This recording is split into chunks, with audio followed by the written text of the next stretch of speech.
안녕하십니까 여러분, 선천병원입니다.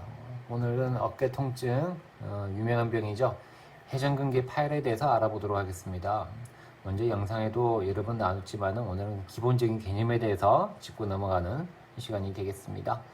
어깨 관절의 특징을 알아볼까요? 어깨 관절은 우리가 이런 볼 앤 소켓 조인트라고 합니다. 볼 앤 소켓 관절, 이렇게 동그랗게 생긴 이 절구 같은 데다가 이렇게 방망이로 돌리는 이런 볼 앤 소켓 관절이죠. 토끼가 열심히 찢고 있죠. 이렇게 이런 관절이 어깨 관절이 되겠습니다. 그래서 이런 우리 절구 관절이라고 합니다. 절구 관절. 그리고 요걸 볼 앤 소켓 관절은 어깨랑 고관절이 있겠습니다. 어깨랑 고관절. 그래서 고관절에 비해서는 어깨가 더 많이 움직이죠. 고관절은 우리가 정해져 있지만 어깨는 위에까지 다 올라가고요. 가장 큰 운동 범위를 가지게 됩니다.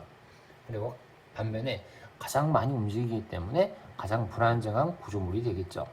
그래서 작은 부분에서 문제가 발생하면요, 안정성이 떨어지면서 움직임이 제한이 생기게 됩니다.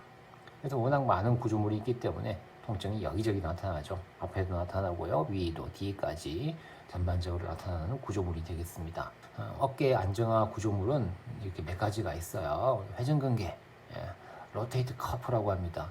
극상근이 있죠. 수프라스피언투스, 극하근, 인프라스피언투스, 소음근, 테레스 마이너, 견갑하근, 서브스카프라리스, 삼각근 있죠. 델토이드, 우리가 상한 이두근, 장두근, 이걸 롱헤드 바이셉스, 우리가 이두박근 그러죠. 요거 한번 그림으로 좀 알아보겠습니다. 극상근이죠. 이게 제일 중요합니다. 제일 딱 보더라도 제일 위쪽에 있죠. 제일 중요한 역할을 해주는 것이 극상근. 그리고 앞쪽에 있는 상당히 견갑골 앞에서 붙어서 우리가 상골도 앞쪽에 붙죠. 견갑하근. 그리고 극하근, 견갑골 뒤에 붙어서요. 상골도 좀 약간 뒤쪽에 붙죠. 극하근. 그 다음에 소음근, 이렇게 있습니다. 그래서 제일 위쪽에는요, 극상근이 있고요. 앞쪽에는 견갑하근이 있고, 뒤쪽에는 극하근과 소음근이 있겠습니다. 가장 중요한 극상근이에요. 파열의 원인, 내재적 요인입니다. 건 자체가 아픈 거죠. 건 자체가 나이가 들면서 연령에 따른 조직의 퇴행성 변화, 이렇게 생기는 것이 가장 큰 원인이라고 합니다. 나이 들면서. 그래서 회전근개 파열은 어린 사람들은 잘 생기지는 않아요. 그래서 퇴행성 변화가 생기면 혈류가 떨어지기 때문에 이렇게 건 자체가 염증이 생기고 그것이 부딪히면서 회전근개 파열이 된다라고 이야기합니다. 외부적인 요인, 외재적 요인이죠. 견봉이 충돌하는 거죠. 어깨를 많이 쓰는 직업들이 있죠.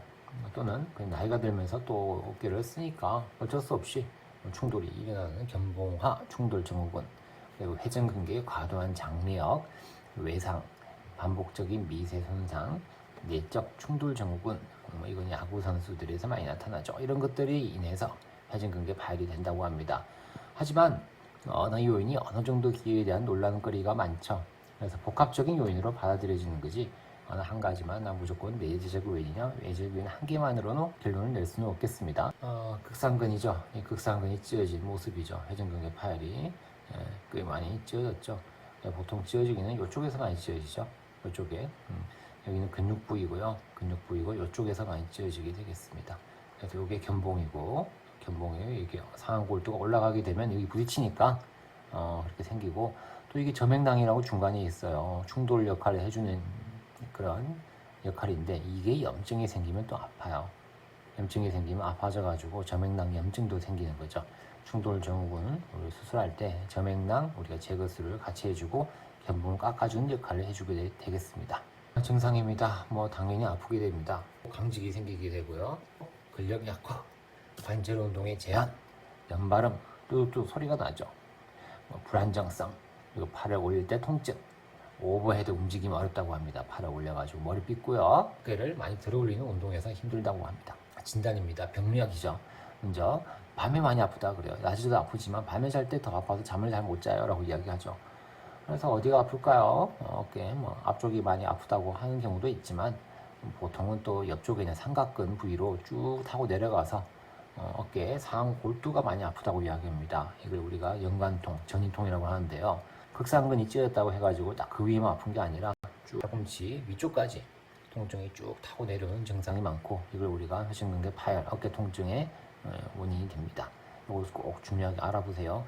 그래서 우리가 삼각근이 문제가 아니라는 거죠.